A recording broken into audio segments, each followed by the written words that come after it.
अनिल बाबू शहर में रहते थे। उनको एक बेटा और एक बेटी थी। उम्र होने पर वह पहले बेटी की और बाद में बेटे की शादी करवाई। परिवार में सभी कुछ अच्छा चल रहा था, पर शादी के 2-3 साल में ही बहू का वजन काफी बढ़ गया था और वह पहले से दुगनी मोटी दिखाई देने लगी थी।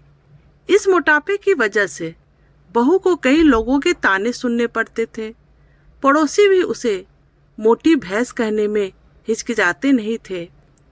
कितनी मोटी हो गई है, कैसे दिन पर दिन फैलती जा रही है, देखो जरा भी शर्म नहीं आती, पति बेचारा सूखा जा रहा है, यह देखो खा खा कर कैसे मोटी हो रही है। कुछ इस तरह की बातें सुनकर अक्सर बहू के कानों पर पड़ जाती थी। स्वभाव से हंसमुख बहू इन बातों को इग्नोर भी कर देती, लेकिन उसे ज्यादा दुख तब होता था जब उसकी खुद की सास और ननंद उसके मोटापे के लिए उसे दोषी ठहराते और भला बुरा कहते।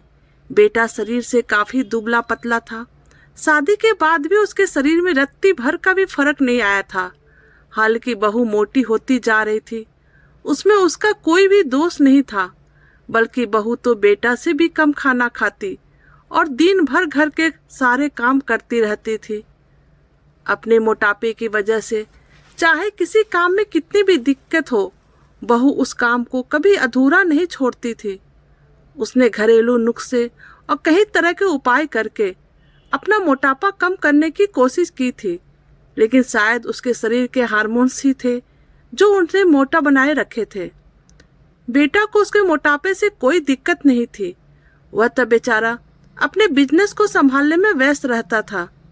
उसकी माँ और बहन हमेशा इस वजह से बहू को कुछ न कुछ सुनाते रहते थे और बहू बेचारी काफी रोया करती थी।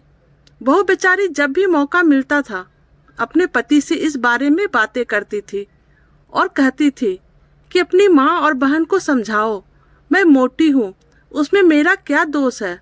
पूरी दुनिया मुझे कुछ भी कहे, मुझे फर्क नहीं पड़ता, लेकिन जब मेरे अपने ही मुझे भला बुरा कहते हैं तो मुझे काफी दुख होता है। ऐसे ही दिन बीतते चले गए। एक दिन सास ताजी हवा लेने के लिए जब टेरेस पे गई हुई थी, तब वापस लौटते समय उनका पैर फिसला और सीढ़ियों से वह गिर गई। भाग्य से वह बच गई, लेकिन उनके पैर में बड़ा फ्रैक्चर आया। उनको अब एक जगह से दूसरी जगह जाने में भी काफी दिक्कतें होने लगी। बिना किसी सहारे के वह ऐसा कर ही नहीं पा रही थी। जिस मोटी बहू को वह रोजाना ताने मारती थी, आज वही बहू उनका हर काम कर रही थी और उन्हें एक जगह से दूसरी जगह ले जा रही थी। उनका खुद का वजन भी 75 किलो था, जो उनके बेटे के लिए उठा पाना संभव नहीं था। हमको विचार आया कि बहू शरीर से भरी पूरी नहीं होती तो आज उनका क्या होता। अब सास को अपनी बहू के साथ किए हुए अपने बुरे बर्ताव के लिए पछतावा होने लगा। उन्होंने एक दिन मौका देखकर इस बात के लिए बहू से हाथ जोड़कर माफी भी मांगी। बहू ने कहा, अरे माँ जी, आप माफी क्यों मांग रही हैं? आप मुझे समझने लगी, मेरे लिए इतना ही बहुत है। उस दिन के बाद से सास ने बहू को कभी भी उसे उसके मोटापे की वजह से एक शब्द भी नहीं बोला, बल्कि उन लोगों से लड़ जाती थी जो उसकी बहू को मोटी कहकर उसकी बुराई करते थे। ननद भी इस घटना के बाद उसे इस विषय पर कुछ भी ना कह सके। खुश मिजाज बहू अब पहले की तरह ही सब कुछ भुलाकर खुश रहने लगी। दोस्तों, हमारे समाज में, हमारे आसपास आपको ऐसे कई लोग मिल जाएंगे जो दूसरों को उनके शरीर के बनावट के हिसाब से गलत नाम देते हैं या उन्हें नीचा समझते हैं।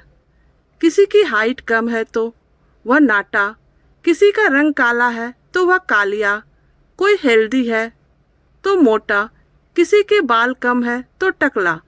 हमें ऐसी सोच को पूरी तरह खत्म करना होगा और ये समझना होगा कि बाहरी स्वरूप ज्यादा मायने नहीं रखता है, मायने रखता है भीतरी खूबसूरती, स्वभाव और विचार।